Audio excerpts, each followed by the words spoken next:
ये खबर शामिल करते हैं ननकाना साहिब से। मलिक जाफर की इस रिपोर्ट में ननकाना साहिब जिला में नए तैनात होने वाले DPO captain retired Bilal Iftikhar ने अपने ओहदे का चार्ज संभाल लिया। डीपीओ ऑफिस आमद पर जिला पुलिस के चाको चुबंद दस्ते ने सलामी दी। सलामी के बाद डीपीओ ने तमाम हेड ब्रांचेस से तारफी मुलाकात और मीटिंग की और हिदायत जारी की। तमाम हेड ब्रांचेस और मुलाजमान कार सरकार की अंजाम दही में पाबंदी वक्त को यकीनी बनाएं। इंसाफ के फ्राहमे में मेरिट को यकीनी बनाना अव्वलीन तरजीह है। जिले पुलिस के मसाइल के हल और सहूलियात की फराहमी को हर मुमकिन ताउन से यकीनी बनाऊंगा।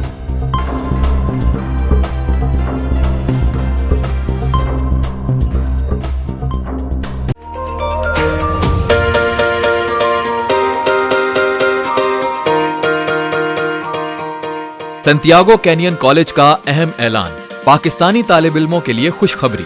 पाकिस्तान में घर बैठे आला तालीम के ख्वाहिशमंद कंप्यूटर साइंस और बिजनेस एडमिनिस्ट्रेशन में ऑनलाइन ट्रेनिंग प्रोग्राम के तहत 2 साल डिग्री प्रोग्राम पेश करता है। ऑनलाइन पढ़ने वाले तुलबा प्रोग्राम की तकमील के बाद कैलिफोर्निया की नामवर यूनिवर्सिटियों में दाखिले के अहल होंगे। सैंटियागो कैनियन कॉलेज अमेरिका में दाखिलों की जमानत देता है। सैंटियागो कैनियन कॉलेज का खुसूसी प्रोग्राम पाकिस्तान के लिए आपके ख्वाबों की तामीर, आला मुस्तकबिल की तामीर। आज ही दाखिले के लिए मंदरजा झेल नंबर्स पर राब्ता कीजिए।